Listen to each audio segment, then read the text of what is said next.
Well, first, a huge thank you to the organizers and sponsors and hosts and you, the participants. I am looking forward to 3 glorious days of pedagogy, a rare treat indeed at the end of a long semester. So I'm just delighted to have this chance to think together with all of you about new paradigms for teaching and ministry. I also want to say thank you at the beginning to Veronica Kutzer, who's our research assistant for us at the Zygon Center. Prezi presentations are a new, I'm going to say, adventure for me. And so this one was really only made possible thanks to her amazing work. So thank you to her from the beginning. So this presentation is really an articulation of a pedagogy for modular teaching.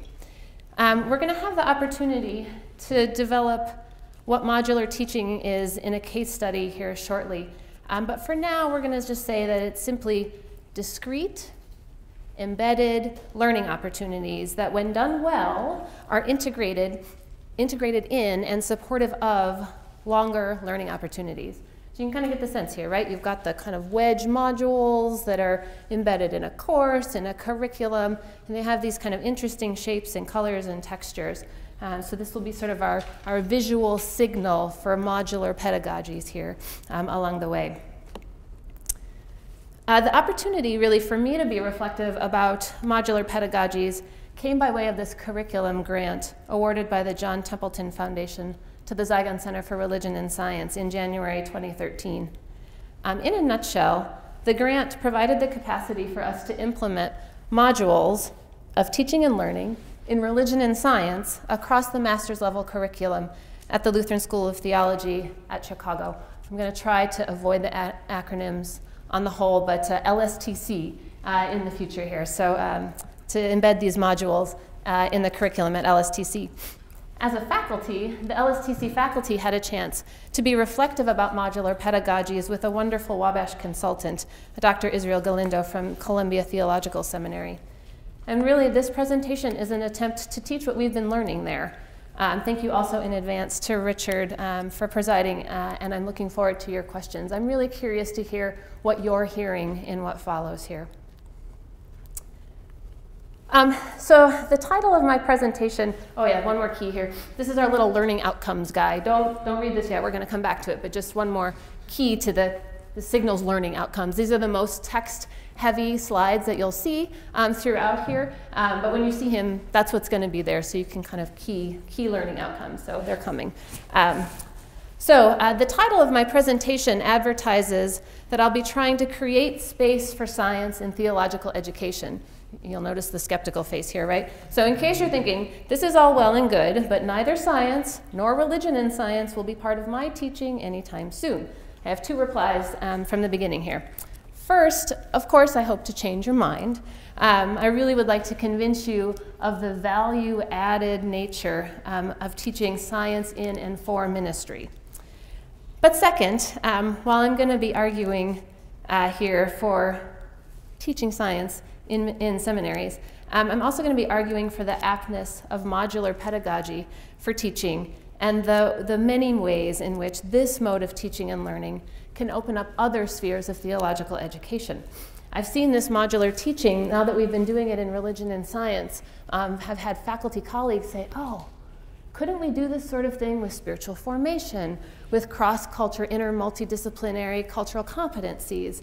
In other words, even if you won't be teaching religion and science, though I hope you will, I really am convinced that this cultural competency in science and technology, right, especially through my work in the Zygon Center here, that it's no less urgent than all of the other competencies that we really owe to our students and that demand attention in the teaching for ministry. But that said, I think that this modular pedagogy can be applied to other places as well, and I'll be curious to hear and think through that with the upcoming presentations in mind. There's some natural conversations here that are going to happen.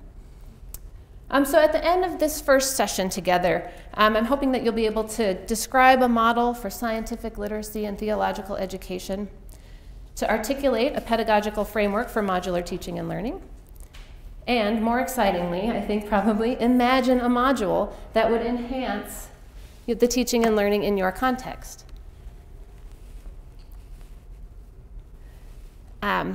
If that does it again, I'm going to need a pause to come back here. So it'll enhance the teaching and learning in your context, and then critically reflect on the pedagogical framework that supports it. These last two, imagining a module for your own teaching and reflecting critically, might partly be homework for the workshop tomorrow, but we'll see how far we get.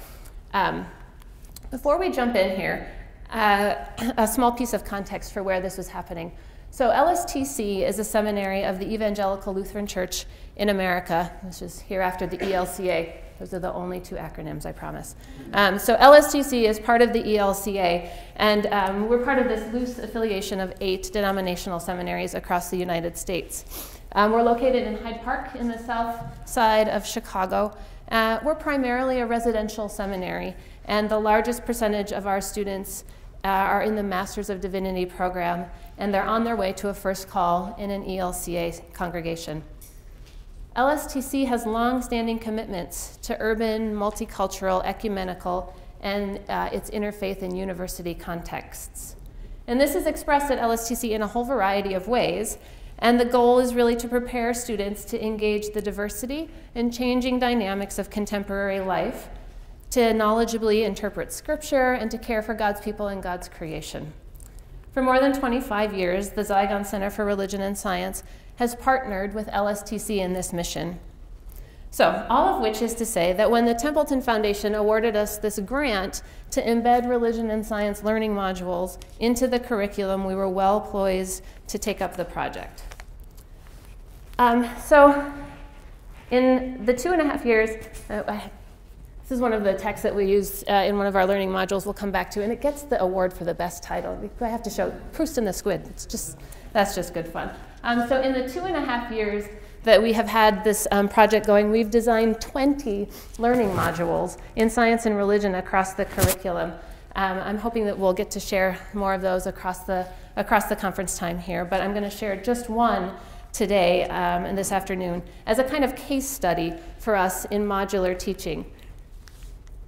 So the case study is going to take up a module that we did in the Introduction to Christian Education course taught by Christine Wenderoth. For that course, we developed a module, Neuroscience of Reading for People of the Book. And the premise was that neuroscience has a lot to tell us about how people read, and it can help us in faith formation practices, which for Christians tend to be very dependent, often, on reading practices. So the module itself originated at this intersection of student concern about being pastoral educators for a public church, and the instructor's research into the ways in which reading practices are being shaped by digital environments and digital technologies. So the centerpiece of the module was a guest lecture by Stephanie Gottwald. She's the assistant director at the Center for Reading and Language Research at Tufts. And she came and she spoke to our students about neurodiversity and teaching reading to modern students. So by centerpiece here, I don't really mean like culminating achievement. I mean more like fulcrum. It was the middle piece. The lecture was the middle piece of the module. Beforehand, students were prepared by reading an article on reading by the course instructor, and by working their way through Proust and the Squid, which was written by Marion Wolf, who's a close colleague of the lecturer who came to talk with us. The lecturer and the instructor were prepared for it through a series of emails and telephone calls to coordinate the topic, the format, and the campus learning culture that they were going to be participating and leading. During a regular 3-hour class session, and I think that's important, the module happened in a regular class session, not in an extracurricularly scheduled class session, but in a regular 3-hour class session. And the lecture itself was actually done over Skype, which there's no greater evidence that divine intervention was at work here, that happened successfully for us. It was great, it was great.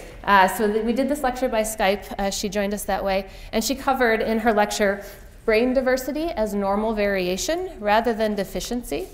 She talked about the various neural systems that are required for the very unnatural activity of reading.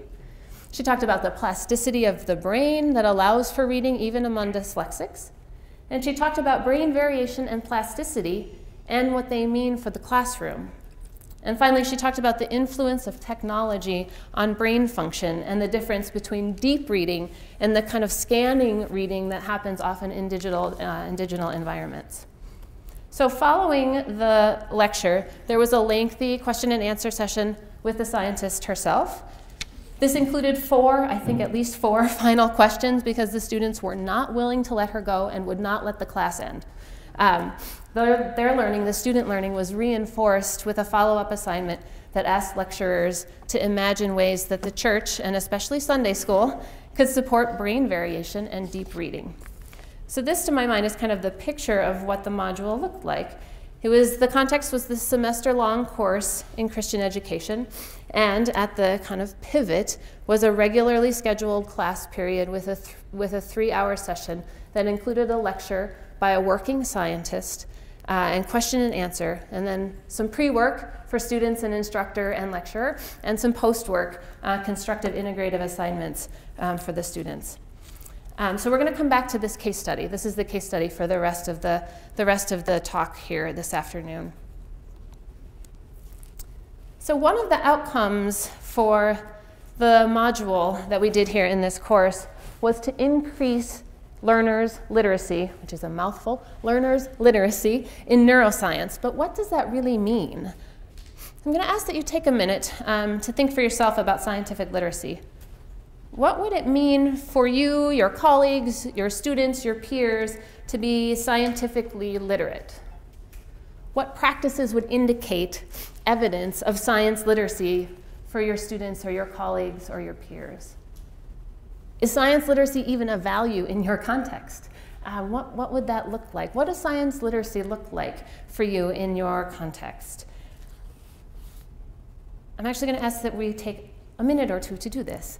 This is the first time we've sat at tables with folks. So find a neighbor. Don't leave Travis out, please. Find a neighbor and just at least share your name. And then I'm giving you a grand total of 2.5 minutes. Really a long time, right? No, just a short minute to share one first impression about when you think science literacy, what does that bring to mind to you? What is science literacy for you? I will give you a timer ding at the 1 minute mark so that if somebody else has talked that whole time, you switch. Okay? So just a brief introduction to who you are, and then we're going to give you 2 minutes to just, what does science literacy mean? Is it a value? What does it look like? Are there practices that would reveal it for you? Okay. Maybe make a note of your thought, in fact, because we'll come back to this. So thank you. Really, make a note, mental or take a note, because we'll come back to this and ask about these first impressions. It's part of the design feature of doing these modules involved conversations one-on-one. It was very much like community organizing. In fact, one-on-one conversations with our faculty across LSTC, and that was one of the first things that we really, in some way, had to get a sense of from them is what does science literacy even look like for you in your course? And the diversity of that was pretty remarkable. So that was a really important first piece for us to start to think together about. So I'm covetous of your first impressions on these and hope that you'll share some with me along the way here as well. And as I said, we'll come back to it in our chance for a little more extended conversation. So hold this in your mind here as we go through what I'm going to suggest next, which is a reframing of what science literacy might start to look like for theological education. And I'm hoping for some feedback on how this fits with your first impressions and if this is a helpful direction for us to move in. So the framework here really comes developed in part in concert with a special issue on science education that appeared in the journal Science. Feinstein, Allen, and Jenkins articulated a framework for science literacy for students outside the science pipeline. Right? So they articulated a sense about what science literacy would look like for students who really weren't on their way to being scientists or on their way to being working scientists. They were taking seriously the fact that not all learners of science are on their way to being working scientists. And this isn't really like a second-class way to engage science. Instead, it really responds to the personal and practical ways that multiple publics engage with science. So recognizing this, then, the question shifts. what does one expect of learners if we don't expect them to be scientists or scientists in training? As an aside, right? So this takes care of those moments when I would bring this up with folks and they're like, but I'm not a scientist. I can't be involved in teaching and learning in science and seminary because I'm not a scientist. And I would say, well, you're not a meteorologist either, but you check the weather and you respond appropriately, right? And so the training is a little like this, like where we need our students to be able to read the radar in effect and know when to bring which umbrella in which context. So that's really, I think, more the mode of what we're trying to do here, how we need science literacy in seminary that responds not by training us all to be meteorologists, but by training us to be able to read the weather in those ways.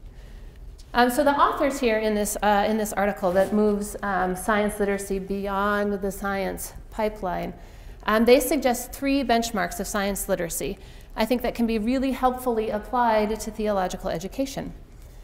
Scientifically literate learners will know science, think scientifically, and appreciate science, but not in the ways that you would expect. And so we'll take each in turn here just briefly. So the first is knowing science, but this isn't really like a simply like textbook knowledge of science. It's not the recounting of facts or scientific principles. It's this ability to access or unlock scientific information, the kind that you need to make sense of everyday kinds of problems.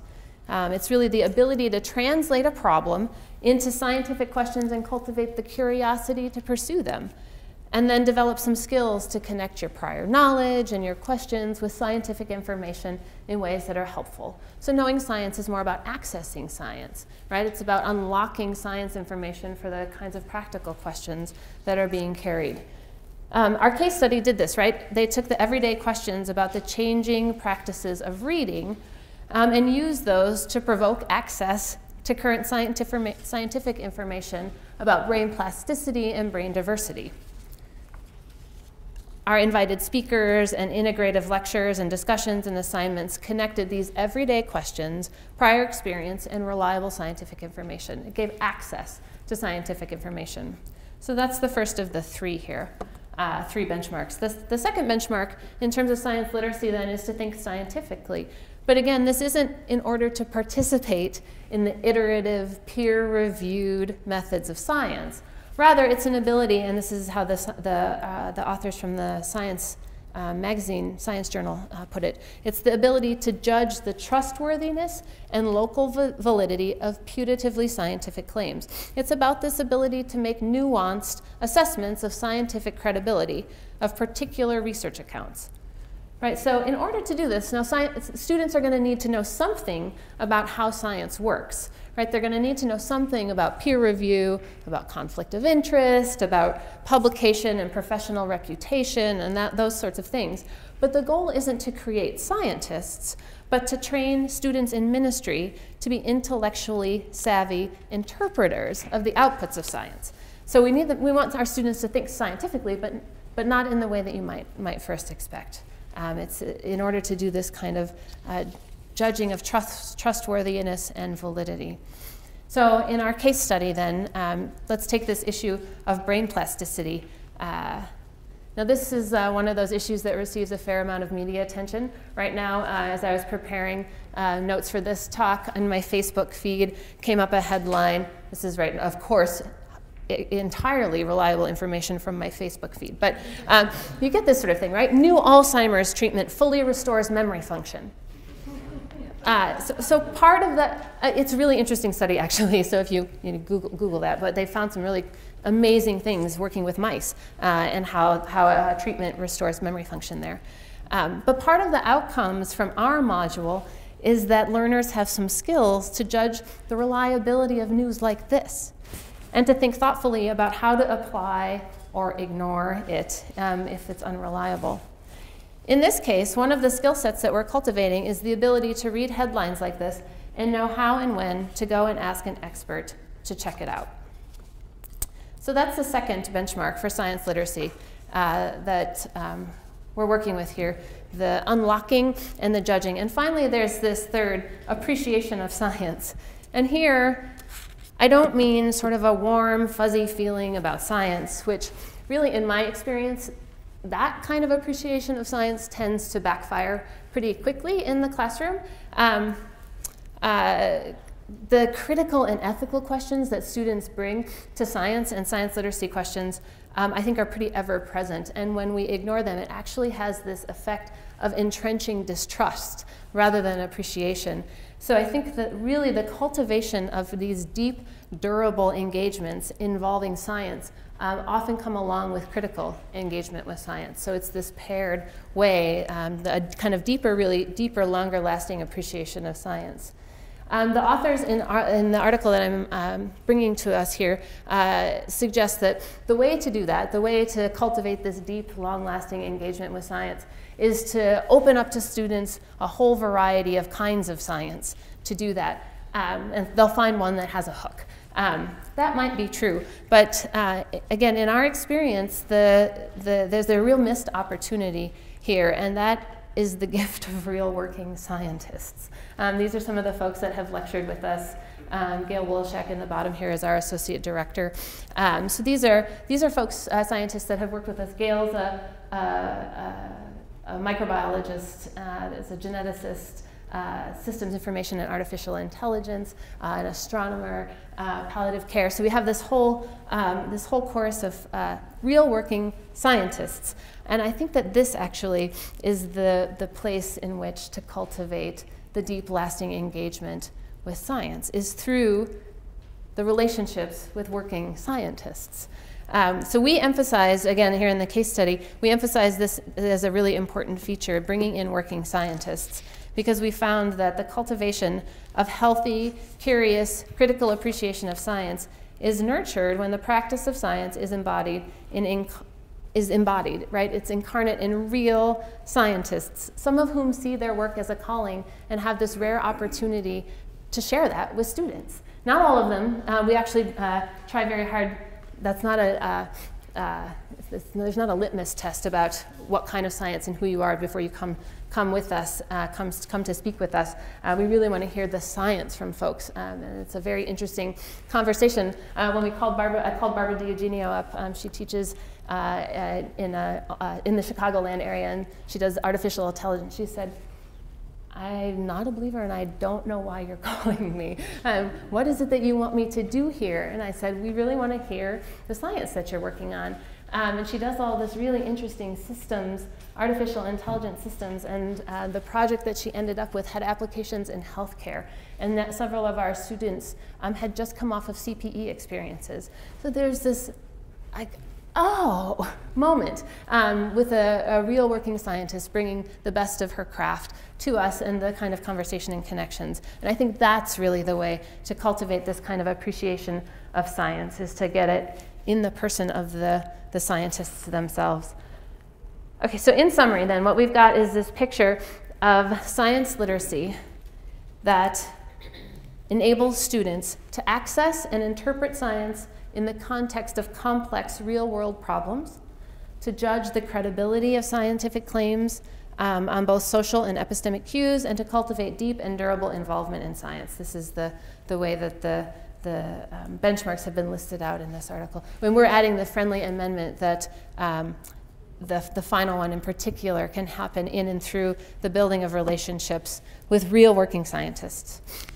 So I'm wondering how this compares to your first impression of science literacy, and whether anything has changed in your thinking about that. Are there aspects here that seem naive or impossible or unclear in your thinking, or maybe in your thinking about how you might do this in your context? What has shifted? Has anything shifted? If this is the mode of science literacy in theological education, and how does that compare to your first impression of science literacy? What has happened? Make a mental or physical note if that helps here, and we're gonna move. But we're gonna come back to this in the roundtable discussion at the end. So just take one short minute to make a benchmark for yourself here.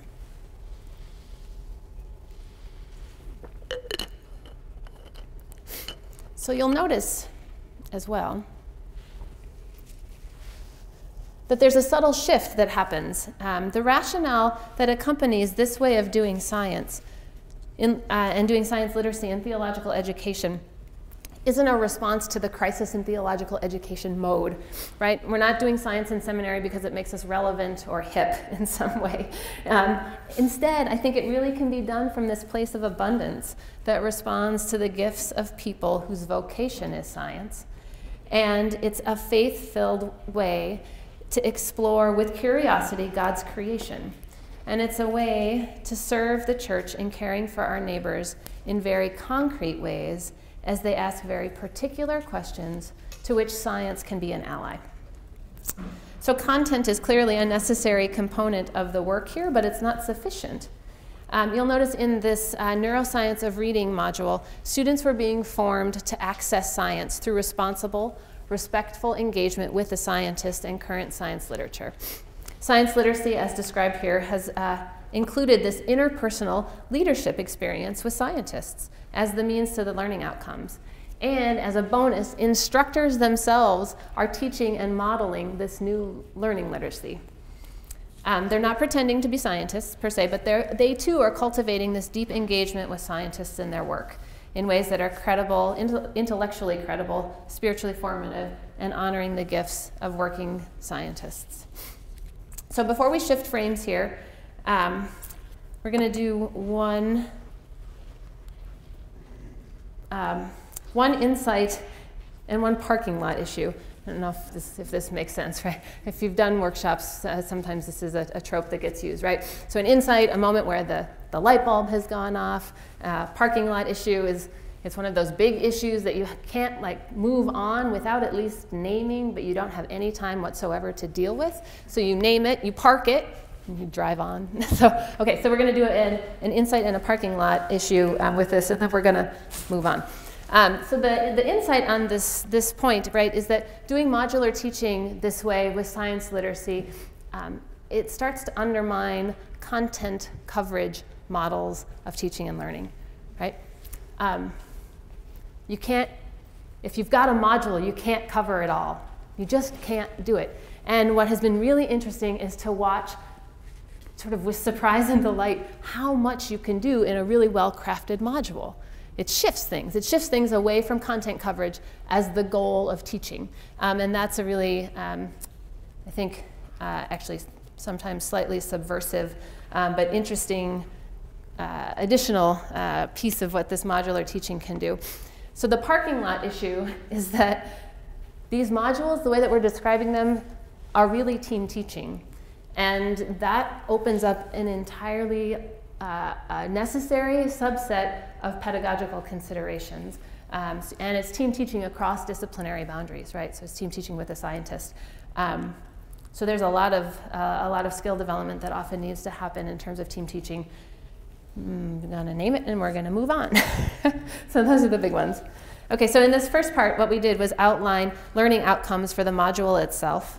And we articulated a vision for science literacy in theological education and through one case study. So in this next part now, we're going to move from the module itself to the module as it's situated in the course and in the curriculum. And we're going to try to do this by trying to build kind of this modular pedagogical framework. To do that, we have to address two questions. How do we negotiate this dance between the module and the course as a whole? And why are we bothering doing this in the beginning? Why are we doing this at all? So if we go back to our case study, let's imagine this lovely, well-constructed module on the neuroscience of reading.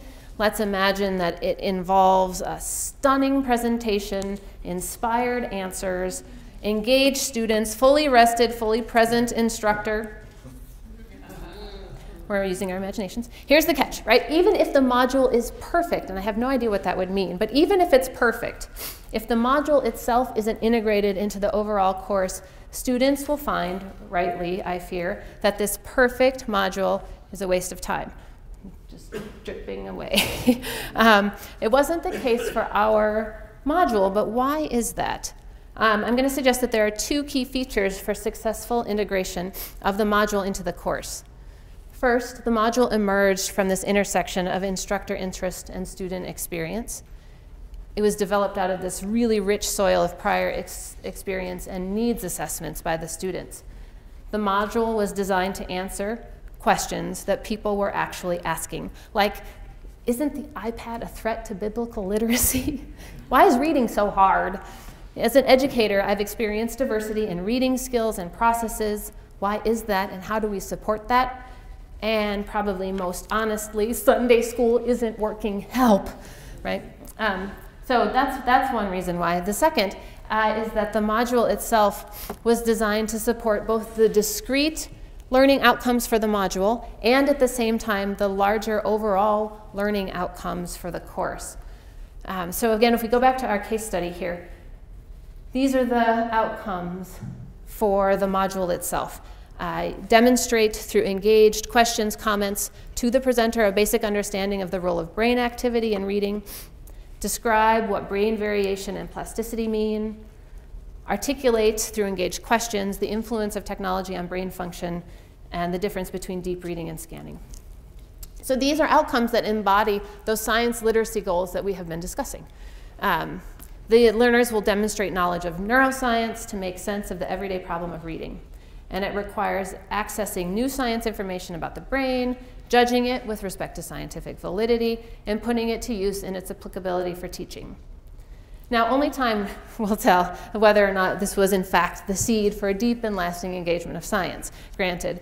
But I think that the interpersonal dialogue with a scientist and the practical questions at least provide favorable environment for that to happen.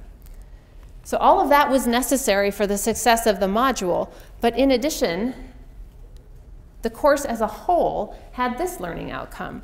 Learners will be able to respond as a pastoral educator to emerging contemporary social, technological, and physiological environments. I think this is, right, the genius in this outcome is the way in which the module is now grounded into the overall aims of the course. Student success in the course is directly related to the module. The course module looked at the role of technology and its function in brain, the way that it functions in reading. It took on how teaching has to respond to that reality in digital environments. So the work of the religion and science module itself was integrated into the course as a whole through these well-designed, mutually supportive learning outcomes for both the module and the course. Does this make sense? Okay. So integration like this is a key pedagogical principle for effective modular teaching, whether it's in religion and science or another field. Pedagogically, integration is a commonly claimed value in theological education, and there are some really excellent resources on this. Two things to say here at the beginning. Sorry, I have the leftover sniffles from the spring here. Integration here is not being claimed as a final, fully resolved state, right? Integration in theological education is a process and a goal. Its successful integration is not complete. It's never complete. And it's not one thing either, right? So for this presentation, what we're going to be concerned about is the integration of a module in a course and in a curriculum. How are the learning outcomes functioning to integrate the module in the course? Very often in play for pedagogical integration is this metaphor of the bridge. I'm sure you've heard this one, right? So bridge religion and science, build cross-cultural bridges, build a bridge between theological disciplines. Themes like hope or healing can bridge pastoral care and systematic theology. Philosophy or epistemology can bridge religion and science. Care for creation can bridge Christian and Muslims, et cetera, et cetera. Can you think of a place where you've heard this? Can you think of a bridge metaphor? Now that I've been on the lookout for it, I feel like I see it everywhere, including on our program for this conference, right? Tomorrow morning, Dr. Avila is going to present Building Bridges, Theological Education for Hispanic Pastors. And I want to say from the beginning, I'm not arguing that we dismiss the bridge metaphor. I think it's really an apt and powerful one. And I'm really excited to hear how the presentation tomorrow is going to take up the metaphor. So that's not what I'm trying to do. But I do get nervous. I get nervous when metaphorical language starts to seem concrete and ordinary. Because the power of a metaphor, I mean, really, it's got to stay a little strange, right? That's the thing about a metaphor, is that its power comes in staying a little strange. And for modular teaching, the bridge metaphor, I think, actually encourages educational tourism and it can't be the ground for this longer lasting, deeper engagement with science that our literacy benchmarks are aiming at. So to make these points, I'm going to try to denaturalize the bridge, which I have to say a word like denaturalize before I put up Dr. Seuss. But I'm going to try to denaturalize the bridge metaphor with the image of the yop. Anybody have any idea what I'm talking about? The yop is this little creature. The yop likes to hop, hop, hop, back and forth from fingertop to fingertop. Right? I hop from left to right, and then hop, hop. I hop right back again. I like to hop all day and night from left to right and right to left. Why do I like to hop, hop, hop? I do not know. That's the part especially, right? I do not know. You can ask your pop. But so like all creatures in this little Dr. Seuss book, the creature has just this one distinguishing characteristic. The hopping, the yop likes to hop from fingertop to fingertop, back and forth from one hand to the other. Now the hopping here I think is distinctly bridge-like, and I think it's really a worry for modular pedagogy. So a hop between neuroscience and Christian education or between theology and science is not what we're after. There is one aspect of the bridge metaphor that I'm reluctant to give up, but it's not the one that's usually claimed. It's this space of liminality, right? There's the neither here nor there that the crest of the yop hop picks up. It's this marked place of being in between, the messy middle. That metaphor often seems really apt and important for theological education. But I think that there are these other problems with bridging integration for modular pedagogies. And the first among them is this threat of educational tourism. Our hopping yop really brings this to the fore. If learners just hop back and forth between the module and the course or between religion and science, they can't bring much with them and they can't bring much back. The stakes of the crossing are unnamed or assumed to be absent. There's no incentive to return or to stay, and that's the part in particular with this lasting engagement. With the focus on the bridge, we lose the sense of whence and whither, and there's where do we imagine something new coming up. So if not the bridge, are there other metaphors for integrating learning modules that would do better? So this afternoon I'd like to try on the metaphor of the yoke. Not egg yolk and not like knock knock joke, but yoke, right? The yoke, the wooden beam that's used between a pair of draft animals like oxen that enable them to work together as a team to pull a load, especially like a plow. And I think that the metaphor, the power of the metaphor isn't captured in an image like this, but more in one like this, with this messy scene of the creatures and the field all working together. Right? If one of these two creatures pulls more forcefully, the team drives in circles. And if the work is shared, the pulling is done in the service of very valuable work, work that couldn't be done by either member going it alone. And unlike the bridge metaphor, you don't have this yop hopping back and forth. It's a teleological metaphor. The team's headed somewhere. Not an embedded notion of progress here, right? But a yoked integration that privileges collaborative, praxis-oriented pedagogies.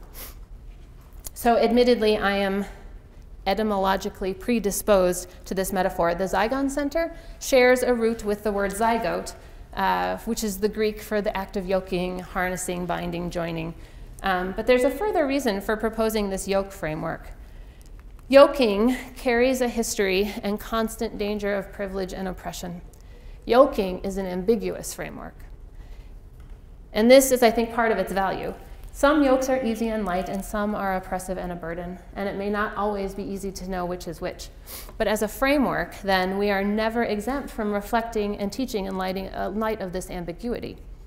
Relationships of power are in constant negotiation in yoking, and so the framework provides yet another opportunity for teaching learners to recognize, name, and challenge injustice, oppressive inequalities in relationships, and broken relationships.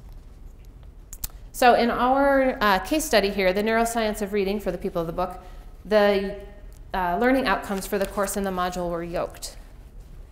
But let's take another example. In my systematic theology course, I attempted a module on evolution in a unit on creation and brought in a historian to talk about William Paley's influential design argument.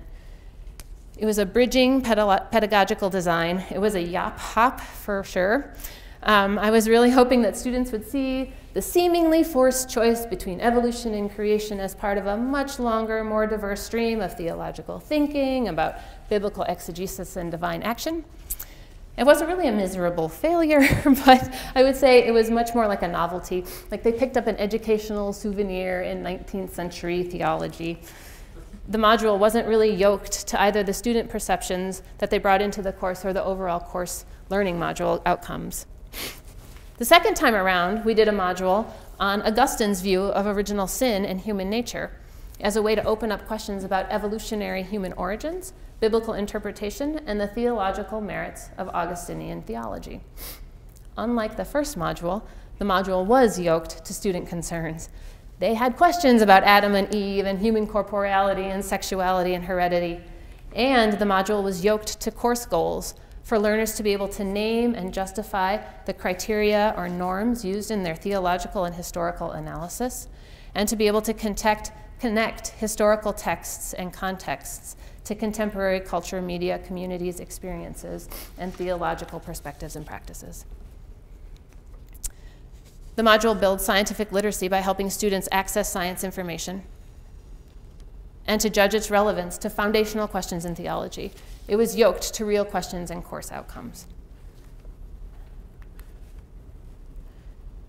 Okay, we're going to do one quick final. I'm going to take advantage of the 5 minutes we started early and do one quick final move to the curriculum scale of this integration. But before we do that, I'm going to blow my nose, take a drink of water, and give you a minute to name any insights or parking lot issues that have come up in this move from a bridging metaphor to a yoking metaphor as a way to integrate learning outcomes for a module to learning outcomes for a course.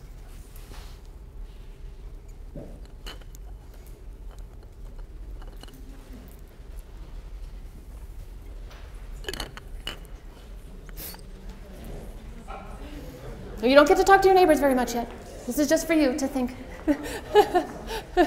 It's coming. We have to do just one more thing, and then you get to talk.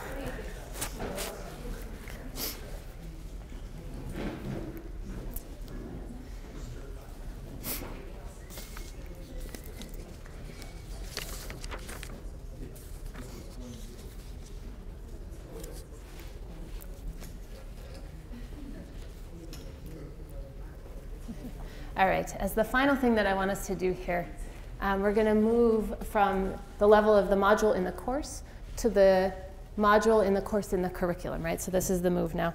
And I just want to say two final things about this mode of integration at the level of the curriculum. So thus far, we've explored pathways for creating space for teaching in ministry at the level of the module and the course, and we're going to move now to the curriculum. I've got your attention, don't I? I love it. So the question here that lurks, I think, is about the unit of instruction in theological education. And to put the matter rather boldly, I think we have to ask whether the course has become a fetish in theological education. I'm drawing here on Willie James Jennings' view of the fetish, which I have to say, I found this slide because there was no way I could ask my research assistant to find a fetish slide for this presentation. So we've got shoe fetish with the cat, okay? So, yeah, fetish. So we have to ask whether or not the course has become a kind of fetish in theological education. So Willie James Jennings argues that the norming structures that we hold dear as unexamined objects of desire can be rightly considered a conceptual fetish. It's not a pejorative term, really, in this context, right? It simply attempts to name content, concepts, and practices that are believed to solve problems or make pedagogical matters more pleasurable. They're just experienced as a desirable thing with imagined beauty. And in my experience, there's been some truth to the claim that theological education fetishizes the course. That's a very dangerous sentence to say, by the way. But naming courses as a kind of fetish does not demand their dismissal, but it opens up a space, as Jennings writes, to question them, to work with them, without simply giving over our agency and creativity to them. And I think modular pedagogy implicitly asks about theological education's fetish with the course as a unit of instruction, particularly in places where courses are very entrenched. Modular teaching done well can be kind of a tactical intervention into a curriculum to create spaces or hold spaces for science and other contents and practices that might not otherwise have a place. So this is the last thing to say here. I think at their very best, modular pedagogies can create an intentionally held space for the diagonal curriculum. Right? The diagonal curriculum here is a complement to the vertical curriculum that attempts to integrate introductory courses into more advanced courses, and the horizontal curriculum, which integrates, it's like the first year experience when the public church course picks up themes from the Introduction to Bible course, that horizontal integration that can happen. Kathleen Callahan and Elizabeth Conda Fraser have developed this diagonal curriculum as one that integrates life and social events and shapes learners' ways of being with the other elements of the curriculum. So these events, the kind of life ways that students bring to the course can often be challenging to get into the foreground of theological education. It's often there, it's present, right? It's implicit and embedded and carries its kind of own curriculum, right? This is the diagonal curriculum. It runs across. But Callahan writes that our awareness of this curriculum in our midst may prompt us, and this is quoting her, prompt us to engage it in an invitational manner so that it's a valued part of the discourse. It's here in the diagonal curriculum that privilege or discrimination experienced by a person or the impact of oppressive forces on their lives become part of teaching and learning. A professor must be able to facilitate a valued interaction with these sources of knowledge and create an environment where the connections between them and other elements of the curriculum cross-fertilize. And my contention has been here that yoked modular pedagogies can do that. They provide a structuring of the learning space to integrate everyday and extraordinary life and social events of the learner. And if they're yoked to the course outcomes in the service of the curriculum, modular pedagogies offer a structure for creating environments to foster these connections between elements of the vertical, horizontal, and diagonal curriculum to facilitate valued interactions with students' own sources of knowledge. The learning modules that result are neither a souvenir from educational tourism or a token engagement with contents or competencies, but under this yoked framework, modular pedagogies for religion and science have worked well, and there are reasons to think it could be extended. So in the end here, in this presentation, what I've tried to do is create space for science in theological education in 3 ways. We've reoriented scientific literacy to serve theological education rather than be one more thing that we have to do on top of everything else. We've teamed it up with other learning outcomes to yoke it, to pull its weight alongside the other things that we're already doing. And we've tried to imagine it as a tactic for structural intervention into a curriculum to create space for diagonal integration of context and contents that learners already bring with them. So in the roundtable discussions, I'm hoping that we will create some space to imagine learning modules, particularly in science, in your context, and then to continue to explore the modular frameworks that we've proposed here. Thank you.